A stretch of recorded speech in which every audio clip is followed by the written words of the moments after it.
ஆனால் அவனே எல்லா நிலைக்கும் திருந்தி மேல் நிலைக்கு வருவான் என்பதை புரிந்து கொள்ள வேண்டும் பெரியவர்களே. அதனால் தானம் கொடுக்கிற இடத்துல யார் தகுதியாக அவர்கள் ஏற்கட்டும், தர்மம் நடக்கக்கூடிய இடத்துல எல்லாரும் பசித்தவர்கள் அதை ஏற்கட்டும் என்று கூறி என்னுடைய வாழ்த்துக்களை தெரிவித்துக் கொள்ள வேண்டும். இப்போ நம்ம பார்த்தீங்கன்னாங்கய்யா, தானம் தர்மங்களை வித்தியாசப்படுத்தி வள்ளல் பெருமானுடைய வழிகளில் தீபம் அறக்கட்டளை இயங்கிக்கிட்டு வருது. இப்போது இங்கே வந்து காலை மதியம் இரவு கொடுக்கறது இல்லாமல் அடையார் ஆஸ்பத்திரி இருக்கு இல்லைங்களா, அங்கே காலையில் கஞ்சி கொண்டு போகிறோம்.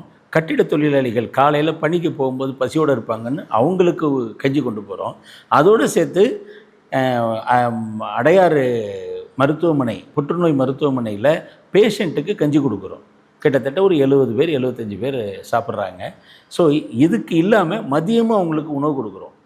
இது இது ஞாயிற்றுக்கிழமை மட்டும் இது கொண்டு போகும்போது இந்த டாடா ஏஸ் வேனோட ஒரு 200 பேருக்கு சாலையோரம் உள்ள பசித்த மக்களுக்குடைய பசியை தீர்க்கறதுக்காக கொண்டு போகிறோம்.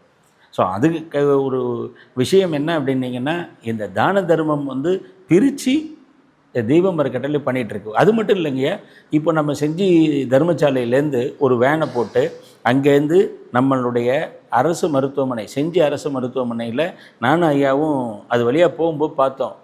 அந்த வெளியில் வாசலில் அவன் ஏதோ பிரியாணி மாதிரி ஒரு தட்டு வச்சு போடுறான். இந்த மக்கள்லாம் சாப்பிட்றத பார்த்தோன்னு ஐயா சொல்கிறார், இதுக்கு எதாவது உடனே பண்ணணும்னு. அப்போவே உடனே வண்டியை போட்டு நம்ம தர்மசாலையிலேருந்து 200 பேருக்கு உணவு கொடுக்குறோங்கய்யா.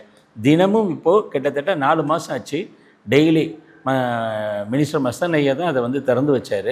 இன்றைக்கி வந்து அந்த 200 அன்பர்களும் லைனில் பொறுமையாக இருந்து வாங்கி அந்த உணவை வந்து நேர்த்தியாக அவங்களுக்கு அது ஒரு மருந்தாகவும் தெரியுது.